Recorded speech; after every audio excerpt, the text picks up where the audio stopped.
Notre pays fait face actuellement à l'épidémie de variole du singe, qu'on appelle aussi le monkeypox. Ce virus touche actuellement plusieurs pays. Depuis le début de cette année 2024, 17 pays africains, dont notre pays, la RDC, sont confrontés à une résurgence de ce virus. Ces symptômes sont bien connus. Il y a de la fièvre, des maux de tête, des douleurs musculaires, ainsi que des éruptions cutanées qu'on appelle des boutons. La transmission de ce virus se fait principalement par contact direct avec des fluides corporels d'une personne ou d'un animal infecté. I have just had a meeting with His Excellency President Félix Tshisekedi. Il est là pour demander le soutien du président Tshisekedi et de la RDC pour sa candidature au poste vacant de secrétaire général de l'Union africaine. Car vous le savez, bientôt Moussa Faki, son mandat arrive à terme. Hormis le problème de sa candidature à l'Union africaine, ils ont eu à évoquer divers sujets, notamment les sujets sécuritaires, les sujets de développement et tous les sujets qui touchent la stabilité du continent dans son ensemble. Au fait, à Kinshasa, papa et maman, Toti, na réunion Oyo, et bien Maki Bongo, na Premier ministre, chef à gouvernement, maman Judith Soumina. Alors, na kati ya réunion Oyo, to évoqué Makambounio soit Kinshasa. Gouvernement central et qui sensible dans la préoccupation à ville à Kinshasa, bah bon va pesa biso maboko na opération Oyo tonu komene. C'est vrai que ne balobara mi balé et l'équimoko. Les lots n'a pu emmener Oyo. Gouvernement central à zone nango et comme bon ba solution noki. Donc miloko nyonso sengi to sa Kinshasa to bien. Merci pour l'honneur que vous nous faites en venant nous recevoir ce jour à l'occasion du dépôt des différents textes des lois qui avaient fait l'objet des procédures d'adoption ici à l'Assemblée nationale et au Sénat. L'exercice du service public exige de ces acteurs la conformité au cadre normatif en vue de consolider et de préserver l'unité de son action générale.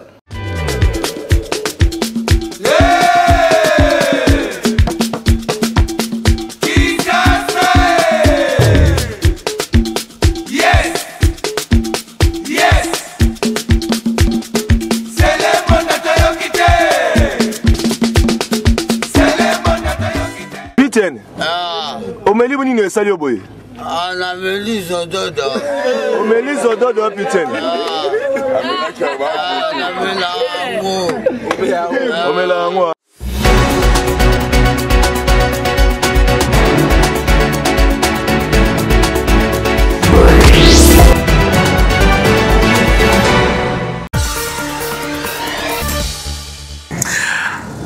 Nouvelle édition de votre magazine d'information, mesdames, messieurs. Bonsoir et bienvenue à tous. À la une de ce soir, un seul titre. Si vous avez des douleurs musculaires, de la fièvre ainsi que l'éruption cutanée, rendez-vous très rapidement auprès du médecin car vous souffrez peut-être du monkeypox, cette maladie qui a déjà ravagé 548 personnes sur l'ensemble du territoire national d'après les bilans établis par le ministre de la Santé, Samuel Roger Kamba. Cette maladie de la variole des singes a été déclarée urgence mondiale sanitaire. Bonsoir. Tout d'abord, ceci. Candidat au poste vacant de secrétaire général de l'Union africaine, Raila Odinga, Premier ministre honoraire du Kenya, a été reçu par le président de la République démocratique du Congo, Félix-Antoine Tshisekedi Tshilombo, dans la nuit du jeudi dernier à la cité de l'Union africaine. L'homme promet d'œuvrer pour les retours définitifs de la paix dans la partie est du territoire national. Reportage. Le poste vacant de secrétaire général de l'Union africaine intéresse l'ancien Premier ministre du Kenya, Raila Odinga, candidat à la dernière présidentielle du scrutin de 2022 dans son pays. Après Brazzaville, en République du Congo, l'homme d'État kenyan est venu à Kinshasa solliciter le soutien du président de la République, Félix-Antoine Tshisekedi Tshilombo, à sa candidature pour assumer les charges de secrétaire général de l'UA. Il était reçu à la cité de l'Union africaine par le chef de l'État. I have just had a meeting with His Excellency President Félix Tshisekedi. Il est là pour demander le soutien du président Tshisekedi et de la RDC pour sa candidature au poste vacant de secrétaire général de l'Union africaine. Car vous le savez, bientôt Moussa Faki, son mandat arrive à terme. Hormis le problème de sa candidature à l'Union africaine, ils ont eu à évoquer divers sujets, notamment les sujets sécuritaires, les sujets de développement et tous les sujets qui touchent la stabilité du continent dans son ensemble. Sans la sécurité, la paix, il n'y a point de développement à travers le continent. La question a été aussi évoquée au cours de l'entrevue, en l'occurrence la crise sécuritaire dans l'est de la République démocratique du Congo. Raila Odinga s'engage, et une fois élu secrétaire général de l'Union africaine, d'œuvrer pour le retour de la paix dans l'est du pays en faisant taire les armes.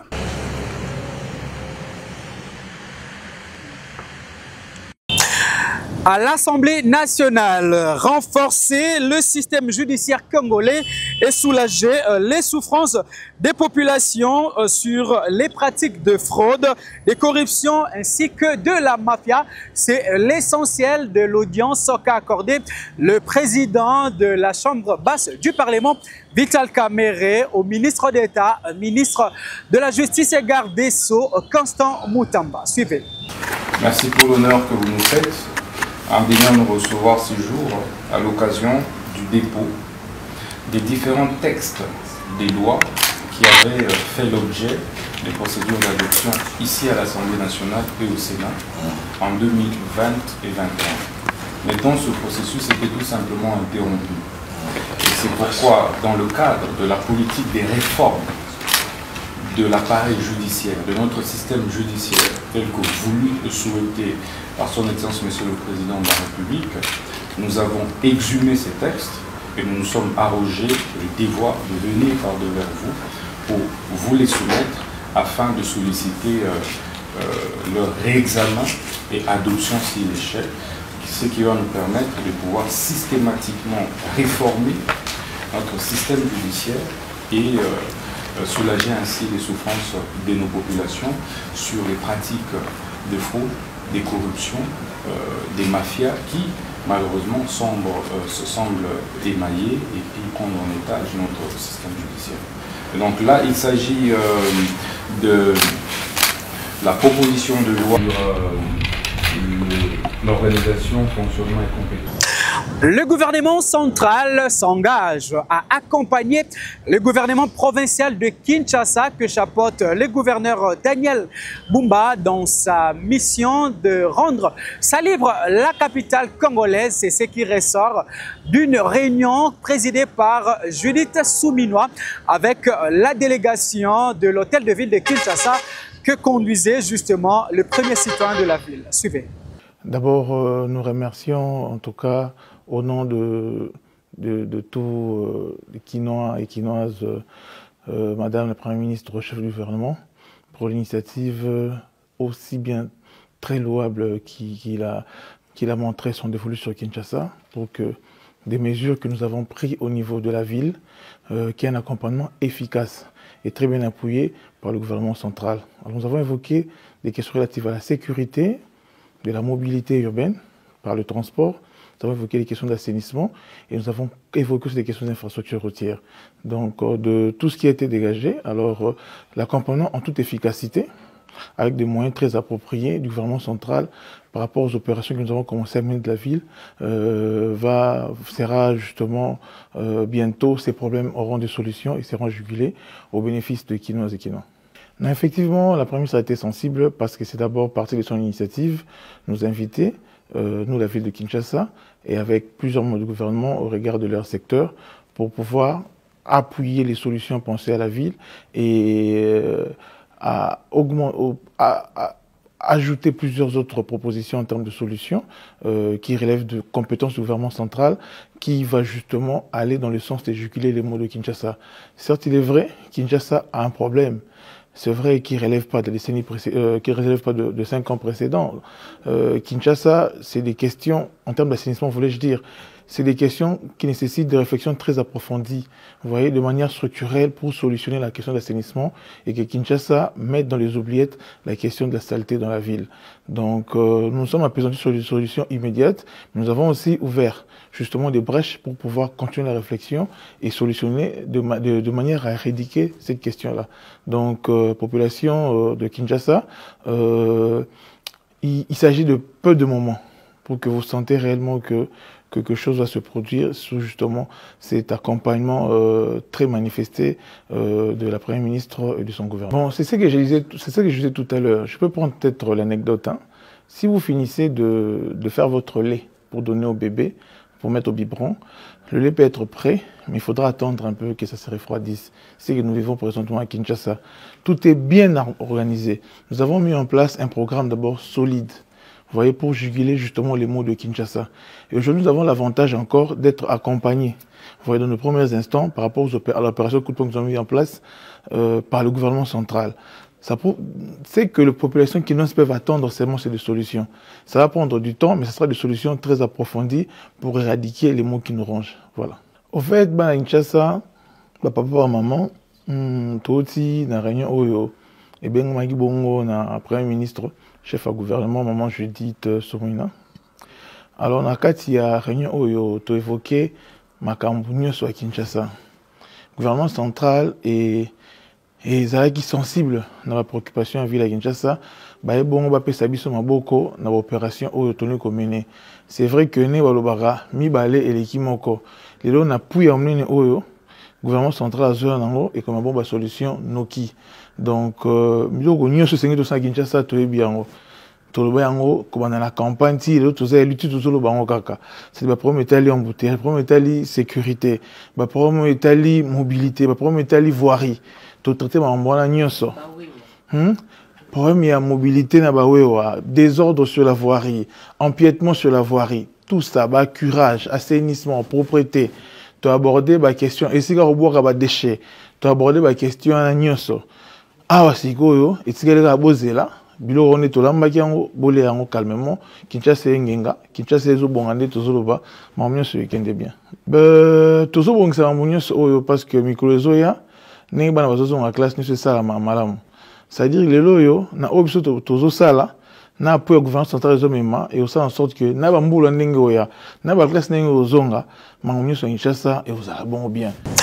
D'autre part, le vice-premier ministre, ministre de l'Intérieur, décentralisation et affaires coutumières, Jacquemain Chabani, a donné les coups d'envoi de la vulgarisation de la politique nationale des préventions et des règlements des conflits communautaires et coutumières. C'était au cours d'une cérémonie que voici le reportage.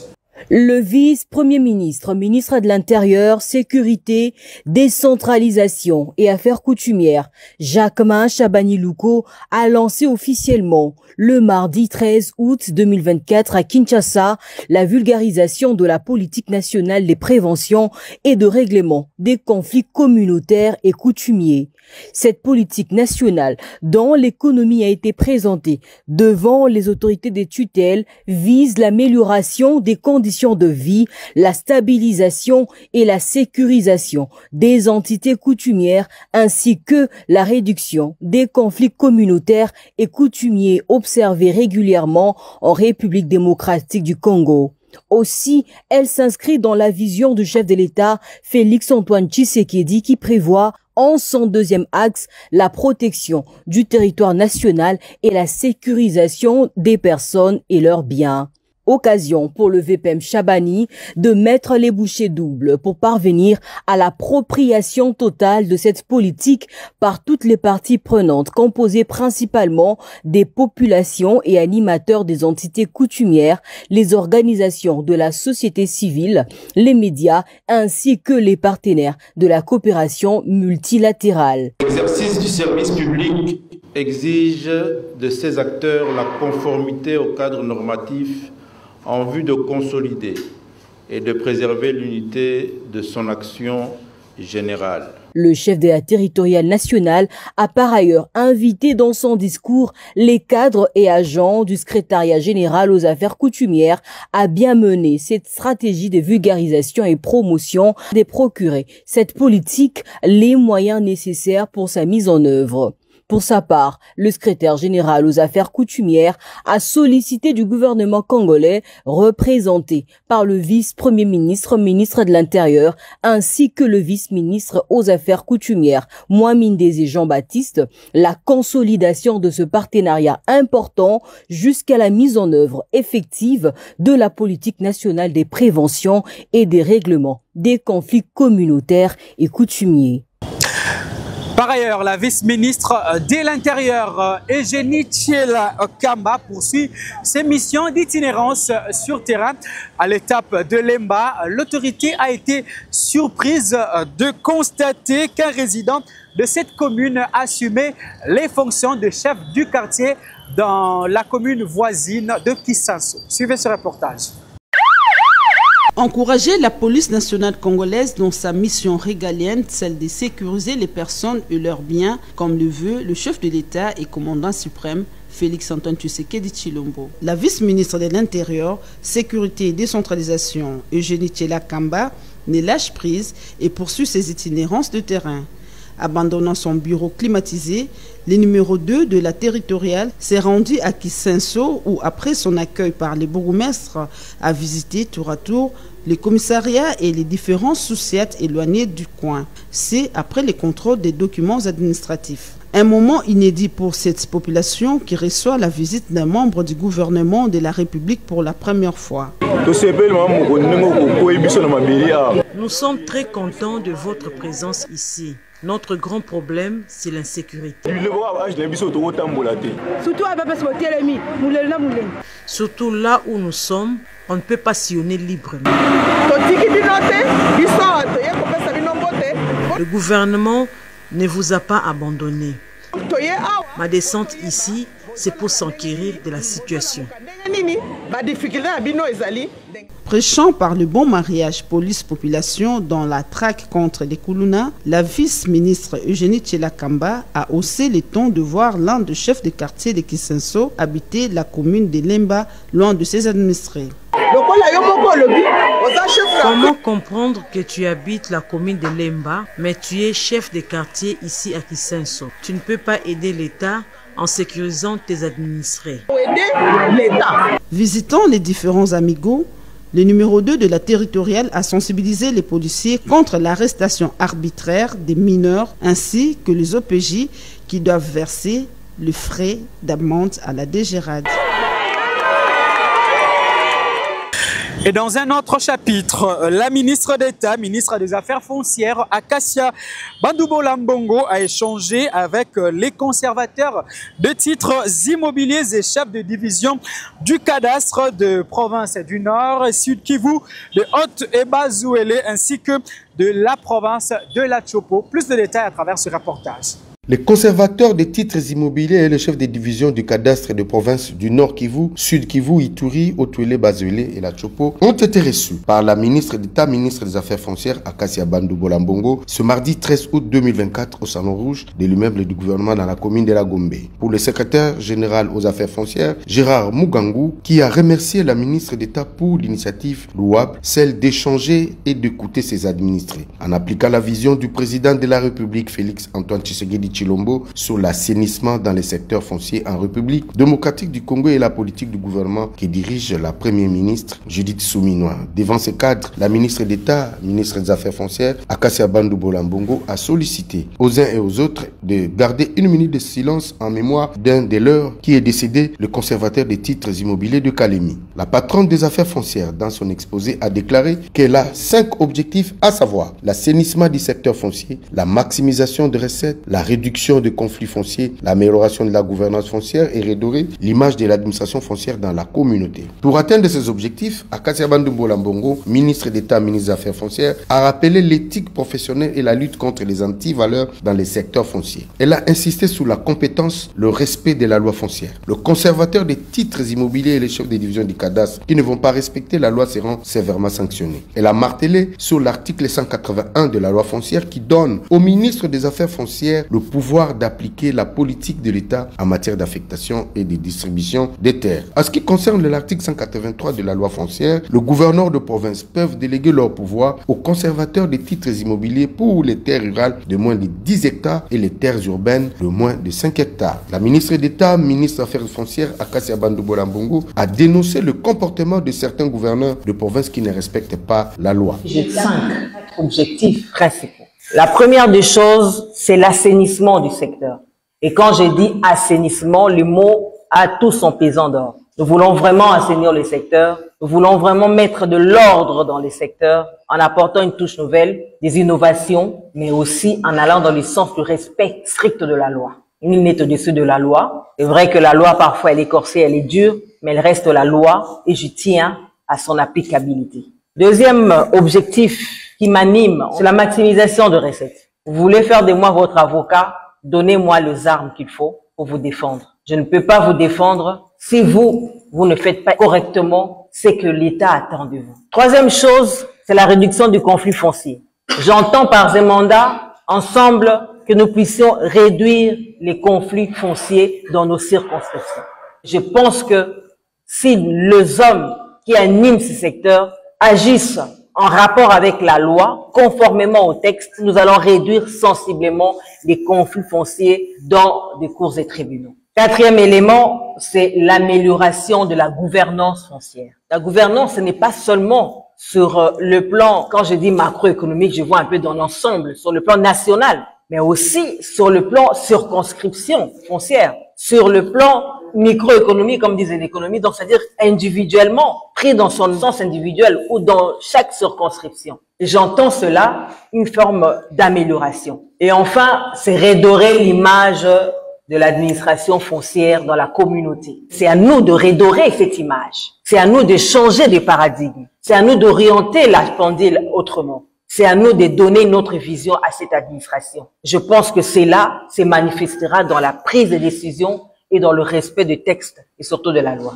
Le conservateur des titres immobiliers et les chefs des divisions de cadastre de ces provinces sont appelés à s'abstenir de la corruption, la concussion, le détournement des biens et des deniers publics, le favoritisme, le népotisme, les trafics d'influence, l'ordonnancement ou la perception de droits des sommes qui ne sont dues, l'établissement ou l'usage de faux documents, solliciter un cadeau ou tout autre avantage en nature ou en espèces. Le conservateur des titres immobiliers, les chefs des divisions du cadastre de leur côté ont déclaré que c'est une nouvelle ère qui vient de commencer aux affaires foncières et ont promis de mettre en œuvre toutes les directives de Madame la ministre. Je suis M.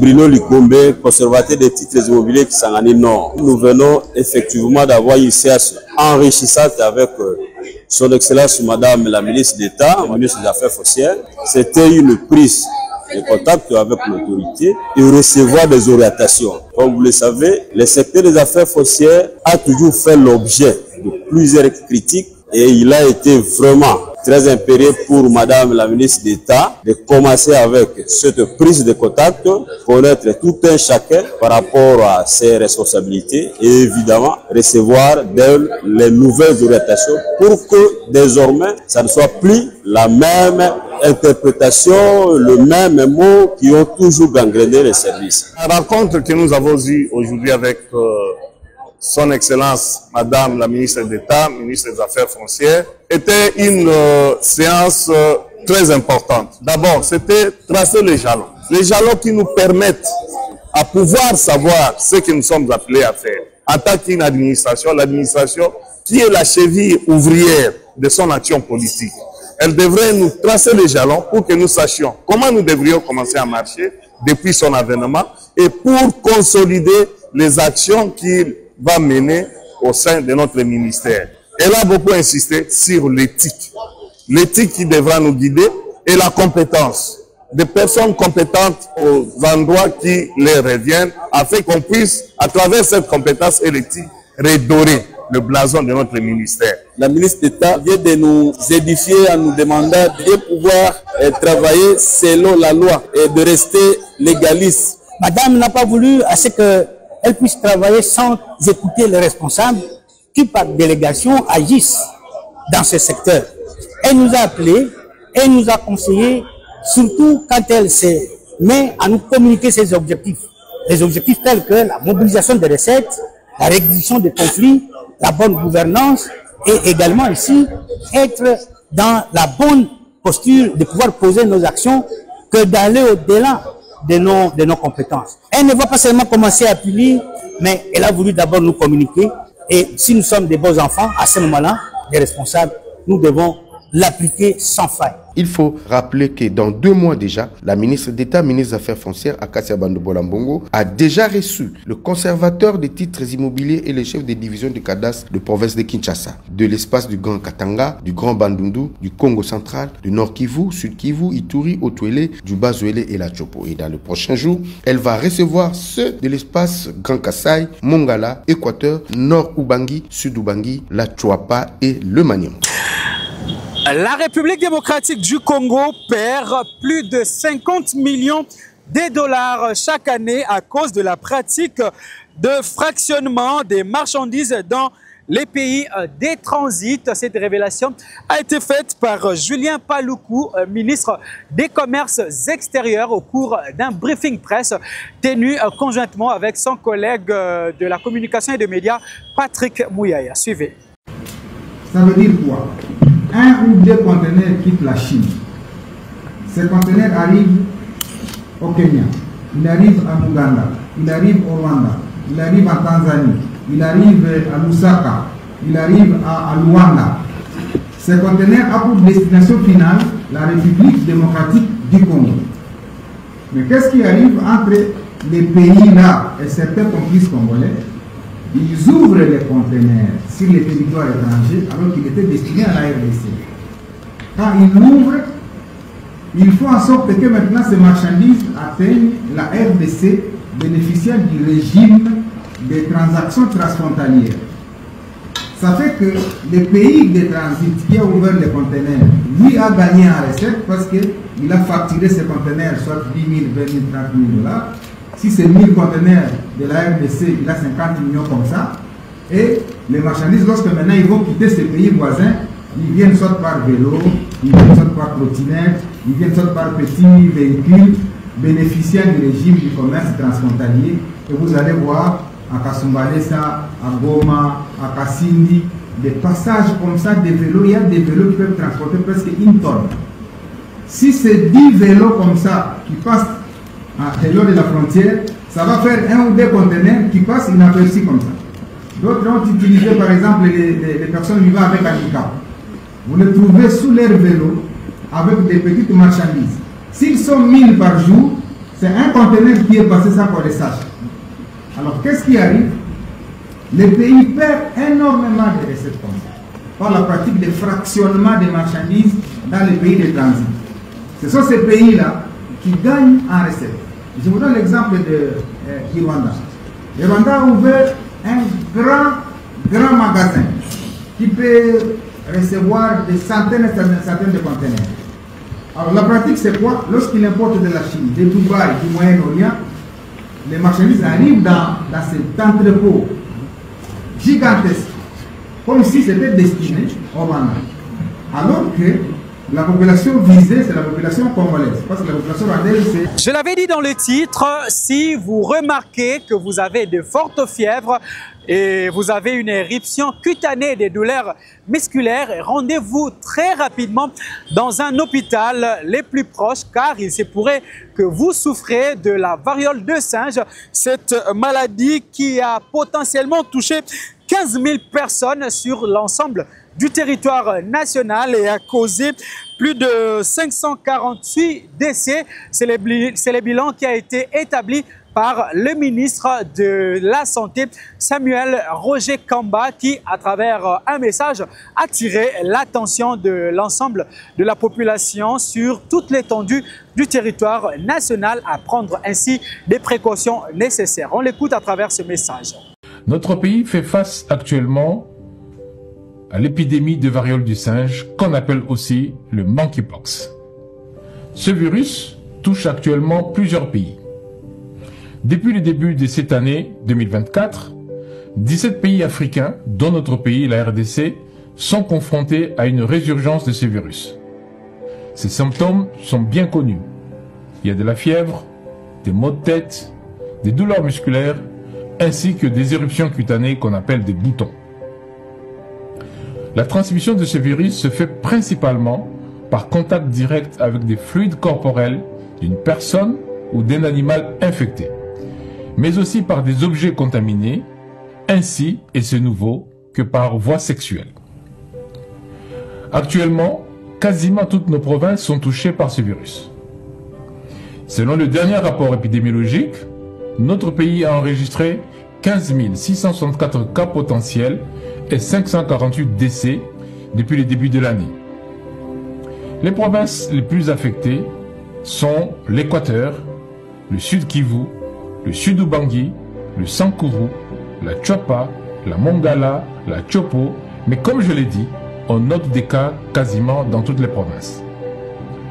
Pour faire tout à fait autre chose, les grands chapiteaux du Pullman Caravia de Lubumbashi a vibré au rythme de la grande conférence débat organisée par la Fondation Katangaise sur la sous-traitance dans l'espace Grand Katanga et la mission de l'ARSP, invité à ses assises.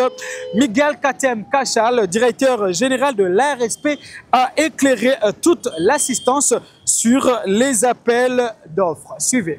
Pour répondre à l'appel de jeunes entrepreneurs réunis au sein de la Fondation Katangaise et leurs ténors qui ont expressément émis le vœu il y a quelque temps d'avoir des moments privilégiés d'échange avec lui dans un cadre plutôt approprié, Miguel Kachal, directeur général de la RSP, a fait le déplacement de Lubumbashi en provenance de la capitale Kinshasa à la veille de la rencontre.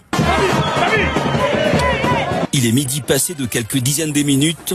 À quelques encablures du Pullman Grand Caravia Hotel, des jeunes sympathisants l'obligent à faire le pied jusqu'à l'entrée du chapiteau, lieu de la manifestation.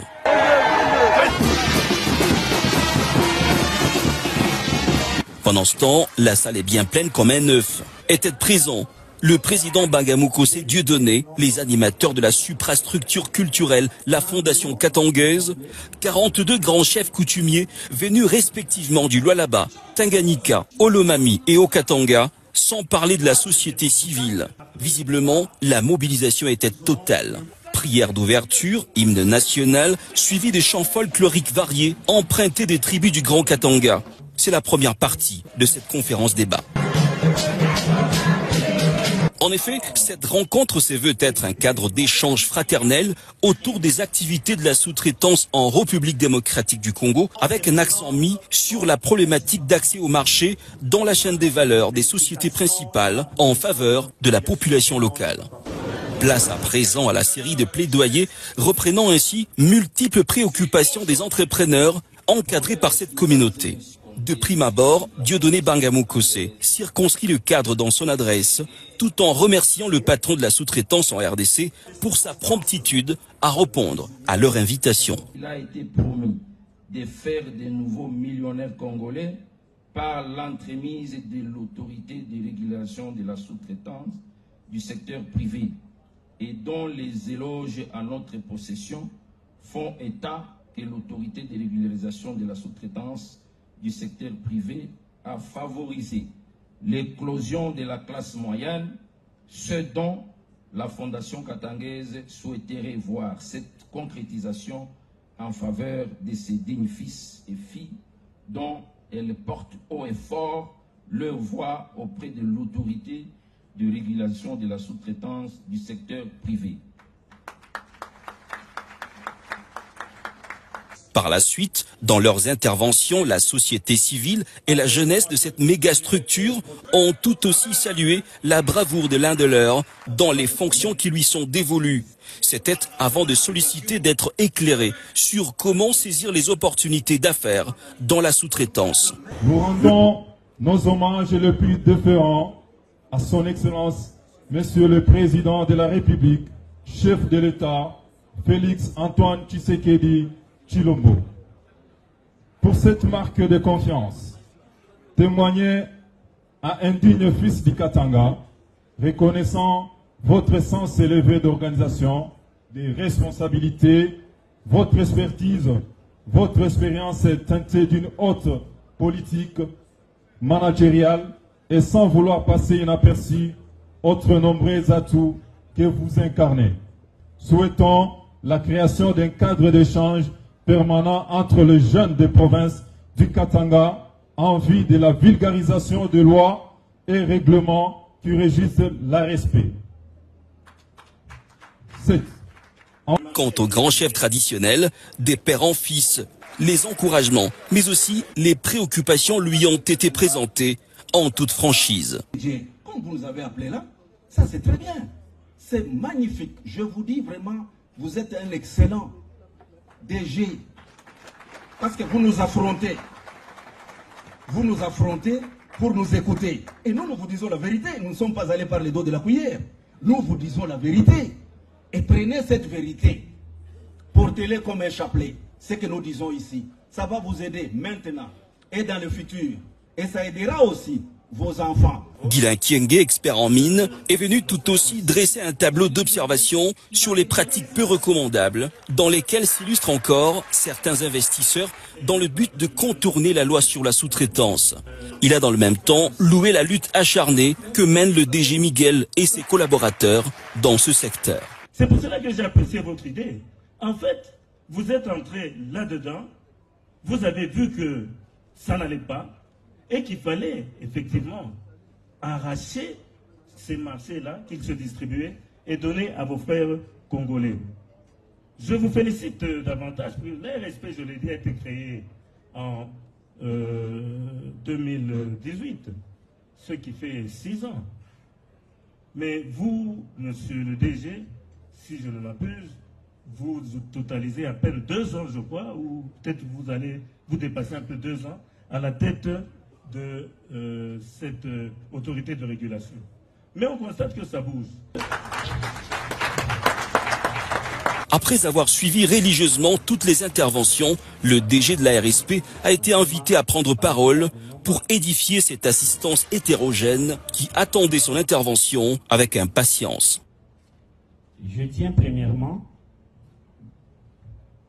à remercier et à féliciter le président de la République, chef de l'État, qui est aujourd'hui le parrain de l'entrepreneuriat dans ce pays, le parrain de la sous-traitance. De la vulgarisation de la loi sur la sous-traitance jusqu'à la publication des appels d'offres sur le site officiel, en passant par l'étape de contrôle de conformité, le défenseur de la sous-traitance majoritairement congolaise a une fois de plus prouvé la parfaite maîtrise de l'organe technique qu'il dirige depuis bientôt 2 ans. Cela à travers des explications de qualité, à même d'édifier. Les marchés se donnent au travers des appels d'offres. Les appels d'offres, c'est les besoins que la société exprime. Et après ces besoins, il y a maintenant ce qu'on appelle la demande de soumission aux appels d'offres. Vous soumissionnez aux appels d'offres. Nous, à notre niveau, c'est de se rassurer que les sociétés qui sont en train de postuler là, ce sont des sociétés à capitaux majoritairement congolais, conformément à la loi qui régit la sous-traitance. Je invite un chef de l'État que les Congolais participent à la chaîne des valeurs. Mais toucher les nabio brutalité. Pourquoi j'ai dit ça? C'était un système qui a existé depuis longtemps. La société principale des sociétés sous-traitantes. Mais pour démanteler ces systèmes-là, nous sommes en train d'y aller progressivement. Cette brillante exposé qui vient pratiquement élaguer les zones d'ombre dans l'opinion katangaise au sujet de la thèse d'attribution des marchés de la sous-traitance s'est fait suivre d'une brève cérémonie de bénédiction de ce fils du terroir par ce vénérable collectif de grands chefs traditionnels à leur propre initiative, dont le but est de voir Miguel Cachal servir son pays avec plus d'abnégation, toujours dans la vision politique du président Félix Tshisekedi, le peuple d'abord. Par ailleurs, les associations ou mieux les participants à ce forum unique sur les activités de la sous-traitance ont quasiment tous salué la perspicacité du numéro 1 de l'ARSP face à toutes les préoccupations lui présentées. Il s'est soulevé dernièrement comment je peux dire, de l'incompréhension un peu. Et il a éclairci en disant que il faut que les gens d'abord comprennent ce que c'est la sous-traitance. Et nous voyons qu'il y a l'importance de continuer à vulgariser. Tout le monde a accès au marché et nous devons faire la soumission et être à mesure de convaincre les entreprises principales et enfin d'arracher aussi une expérience qui nous a tant manqué. Et je félicite très sincèrement la prestation du DG, Miguel. Il a pris la parole, il a expliqué à l'audience la procédure. La procédure pour obtenir un marché. Il a sensibilisé la population que nous devons soutenir l'économie. Nous devons tout faire de manière que l'économie du pays ne puisse pas tomber. En tout cas, j'ai beaucoup aimé. Il a expliqué, il y a la publication des appels d'offres sur différents sites et surtout sur le site de la RSP. Et tous les entrepreneurs qui voudraient avoir des marchés doivent soumissionner. En tout cas, je suis content que les choses soient tirées au clair aujourd'hui. Le DG vient de toucher un point qui était que nos frères katangais n'ont pas compris, que nous, on n'avait pas compris avant. La sous-traitance, on ne va pas donner le marché à tout le monde. Mais toi, katangais qui gagne le marché, tu peux t'allier à quelqu'un aussi qui n'a pas le marché pour que tout le monde puisse gagner. Nous étions distraits. C'est le temps, selon la demande du DG, de se mettre ensemble en tant que jeunes, d'oublier d'abord nos Facebook, le WhatsApp, et de se mettre ensemble pour bénéficier de ces cadeaux. C'est que le président de la République nous a recommandé de faire des millionnaires et les gens pensent que c'est un ramassant comme ça. Non, non, c'est par des formations et c'est par l'entrepreneuriat. Nous sommes largement éclairés sur l'ARSP. Nous sommes aussi informés pour les autres qui ne savaient pas c'est quoi la sous-traitance. Aujourd'hui, le DG avec son comité, nous sommes largement informés de la sous-traitance. C'est très ravi. À tout seigneur, tout honneur, dit-on, Miguel Cachal a dans la soirée échangé en aparté avec les 42 grands chefs coutumiers de l'espace Grand Katanga sur des questions spécifiques liées au développement de leur entité respective. L'occasion faisant le larron, ce collectif des vénérables grands chefs coutumiers ont tenu à réitérer tout leur soutien en leur digne fils, Miguel Cachal Katambe. Tour des provinces, à présent, dans le Congo central, les gouverneurs de province, Grace Kwangama Swangi Bilolo a convoqué une réunion d'urgence en début de la semaine pour évoquer les dossiers d'électrification de Ngemba, Linfou et Maïdi. Le vice-gouverneur, allais-je dire, le ministre provincial en charge de l'énergie, ainsi que les députés provinciaux et les directeurs provinciaux de la SNEL et quelques notables des Madimba ont tous pris part à cette importante réunion. Suivez. Ému, choqué par les images qui ont été relayées sur les réseaux sociaux dans lesquelles on voit des matériels électriques abandonnés au grand séminaire de Maïdi, le gouverneur de province Grace Kwangama Swangi Bilolo a présidé une séance de travail ce lundi 12 août courant dans la salle des réunions du 4e niveau du gouvernorat. En présence de son vice-gouverneur, des élus et notables du territoire de Madimba, du directeur provincial de la SNEL et des membres de son cabinet, le chef de l'exécutif provincial a reçu les explications claires sur les raisons de l'arrêt du projet subventionné. À cet effet, le gouverneur Grace Kwangama Swangi Bilolo, qui tient à la relance rapide de ces projets, a décidé de constituer une commission qui va se rendre à Maïdi afin d'évaluer les besoins réels pour la suite du projet. Le numéro 1 du Congo central a également fait fixé un délai à la SNEL pour relancer les projets, à défaut duquel la province va s'assumer. Très satisfait des résolutions prises à l'issue de cette réunion, les jeunes de l'association Betonabito ont remercié le gouverneur de province pour sa prompte réaction et sa proximité légendaire avec sa population. Je suis ému de joie lorsque nous avons trouvé ces choses. Nous avons directement informé le premier citoyen, notre gouverneur, cher gouverneur, et j'ai aimé sa véracité. Il a dit que lui-même, il va descendre, voir le numéro 1 de la SNEL pour finir ces choses. Alors vraiment, on est satisfait. Il nous a vraiment écoutés pour qu'on puisse prendre des solutions fiables. De son côté, le directeur provincial de la Société nationale d'électricité a annoncé la reprise imminente des travaux sur instruction du gouverneur de province. SNEL a eu à faire amener ces projets difficilement, avec des moyens de bord, avec ses fonds propres. Et voilà qu'à un certain niveau, on s'est arrêté à Maïdi parce que ça réclamait beaucoup de dispositions à prendre et beaucoup de moyens. La direction des ANSER et toute l'équipe SNEL, ils se sont dit que ces projets désormais, par rapport à ces cris d'alarme, bien entendu, doivent maintenant être menés, je voulais dire, en mode d'urgence. Pour rappel, le projet d'électrification de Ngueba, Linfou et Maïdi date de 2016. Faute de financement, il est depuis à l'arrêt. Le chef de l'exécutif provincial s'est dit prêt à engager des moyens nécessaires pour l'achèvement de ces projets si la SNEL ne s'exécute pas dans le délai lui fixé. Rendons-nous à présent dans les Tanganyika où l'opération de lutte contre le banditisme urbain et l'insécurité, particulièrement dans la ville de Kalemi, se poursuit. Le gouverneur Christian Tingungwa a fait la ronde des points chauds dans la nuit du mercredi au jeudi dernier. C'est là de 1h à 4h du matin. Témoignage dans ses commentaires. Ok, donnez-moi l'adresse exacte. Ok, c'est juste à l'endroit où on appelle Mamalotala, juste derrière cet endroit-là.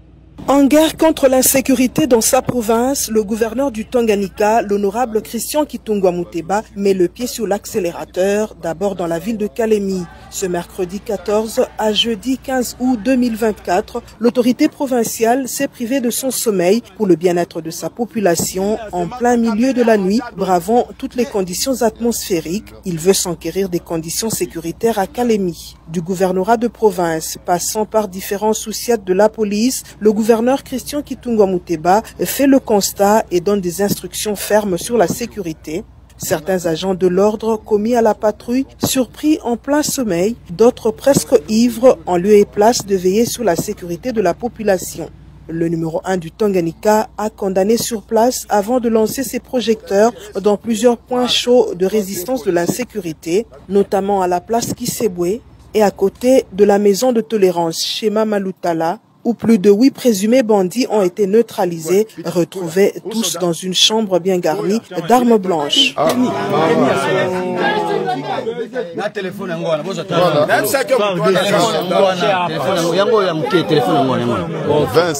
il faut prendre. Ok,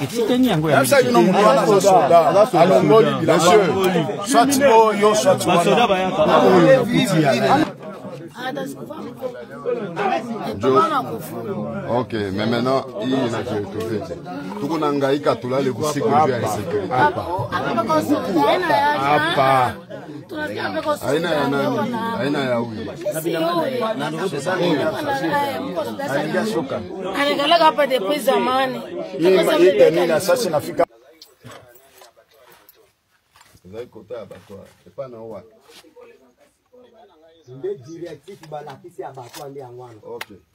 Il est 1h du matin, cap vers Kichanga, où plusieurs maisons étaient déjà dans les viseurs des bandits. Le patron du Tanganyika, l'honorable Christian Kitungwa Muteba, appréhende un bon nombre de suspects civils et hommes en uniforme, présumés complices de la mafia nocturne dans la ville de Kalemi. Au cours de cette même opération, plusieurs effets militaires ont été retrouvés. Le constat est vraiment désolant.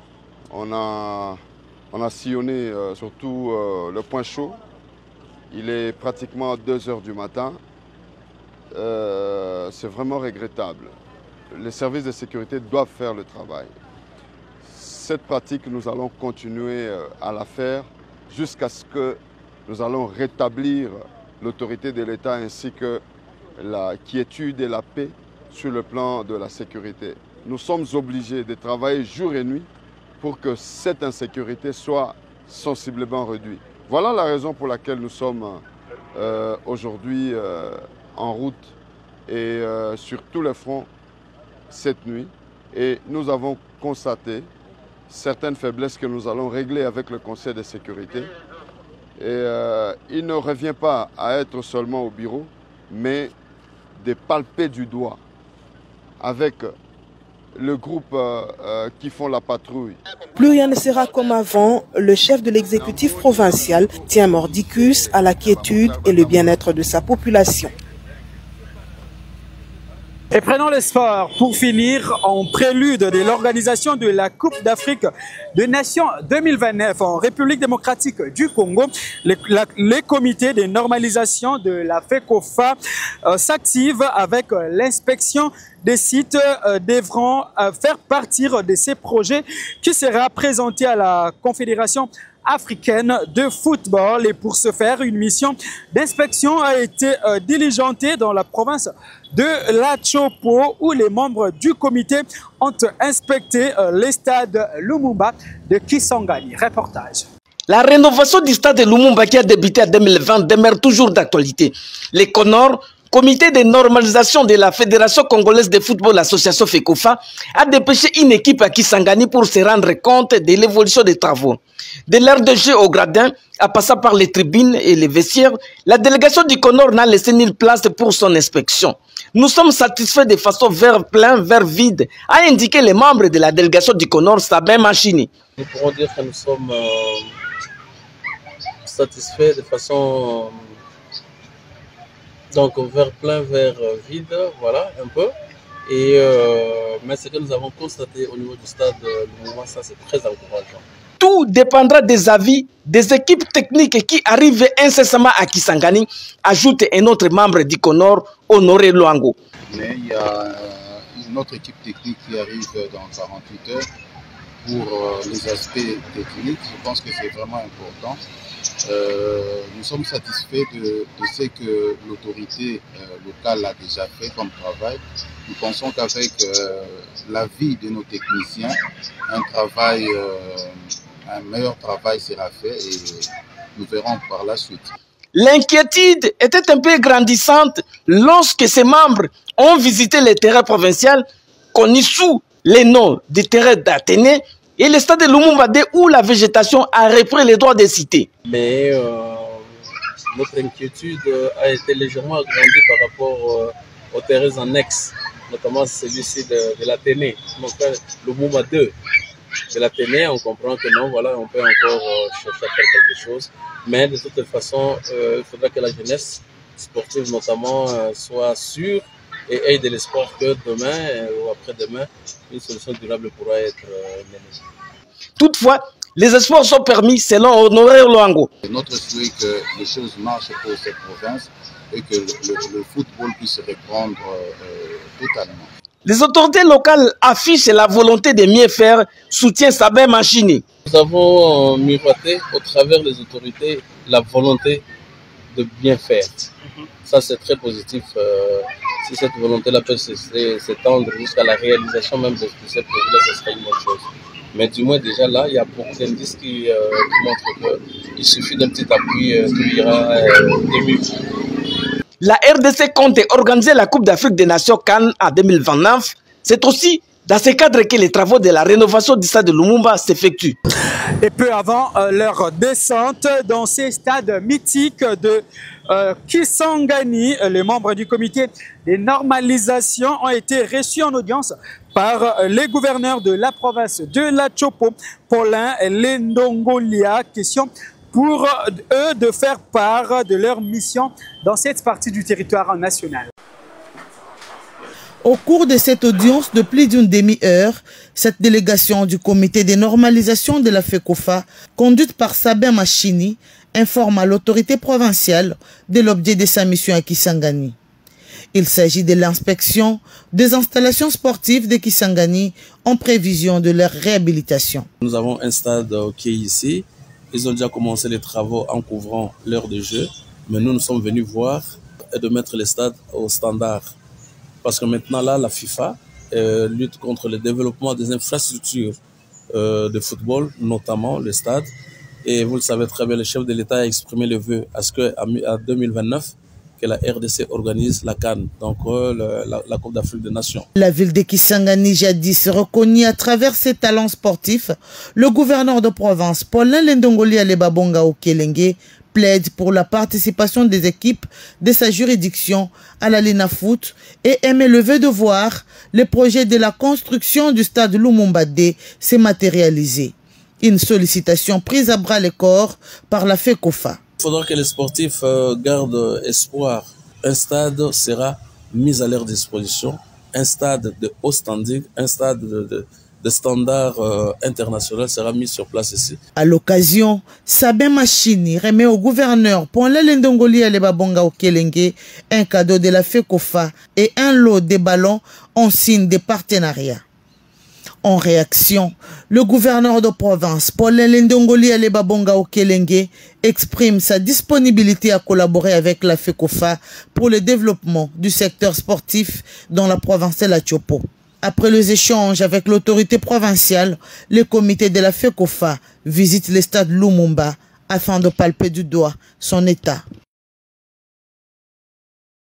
Les Jeux Olympiques de Paris 2024 ont baissé leurs rideaux. Les athlètes congolais ont regagné Kinshasa, la capitale, via l'aéroport international d'Enjili. Suivait tour à tour Divine Mansiadi, la nageuse, ainsi que Brigitte Mbadi, la boxeuse, qui était au micro d'Aristote Ndombele. Je suis contente d'avoir participé aux Jeux Olympiques parce que c'était une occasion pour moi de montrer mon niveau et mon expérience. Voilà, je suis contente de participer aux Olympiques. Quel sera pour vous l'après-Jeux Olympiques 2024? Bon, après là, il y a un championnat d'Afrique qui aura lieu ici à Kinshasa et je crois bien participer. Je vais continuer avec les entraînements, je vais doubler d'efforts et je crois que pour moi c'est comme un championnat du Congo que je prépare. Que je vais commencer déjà à préparer la semaine prochaine. Merci. Alors dites-nous, quelles leçons vous tirez après tant de Jeux Olympiques? Quelles leçons vous tirez pour la RDC? Ouais. Merci d'abord pour cette opportunité que vous offrez au Comité olympique congolais. Les leçons à tirer, comme je l'avais dit précédemment dans les différentes interviews accordées à la presse, c'est d'inviter toutes les parties prenantes à jouer leur partition. Parce qu'on ne peut pas, comme on dit dans nos différents laver la figure avec un seul doigt. Donc, il nous faut, comme les 5 doigts de la main, qu'on soit ensemble pour aider cette jeunesse à réaliser leur rêve. Oui, leur rêve tant attendu. Chaque partie prenante doit prendre conscience que notre secteur utilise un pan entier de cette jeunesse, et cette jeunesse a besoin d'un encadrement efficace, efficient, d'un investissement qui pourra permettre à ce secteur de décoller. Merci. Voilà, c'en est fini pour ce soir. Si vous nous avez pris en cours de diffusion, Madame, Messieurs, voici le seul titre qui a fait la une de cette édition. Madame, Messieurs, si vous avez de fortes fièvres, de douleurs musculaires ainsi que l'éruption cutanée, rendez-vous très rapidement auprès d'un médecin car il se pourrait que vous souffriez de la variole des singes qu'on appelle également les monkeypox. Cette maladie qui a déjà ravagé 548 personnes en République démocratique du Congo, selon les bilans établis par le ministre de la Santé publique. Cette maladie venait d'être déclarée ainsi urgence sanitaire mondiale par l'Organisation mondiale de la santé suite à son impact. Présenté par Degrasse Piessi, réalisé par Aristote Ndombele, le tout sous la coordination de Richard Maya Sideking. Madame, Messieurs, cette session d'information prend fin. Prenez rendez-vous avec nous pour de plus amples actualités dès le lundi prochain. N'oubliez surtout pas de suivre la rétrospective des actualités qui ont marqué la semaine d'ici le dimanche. À très vite.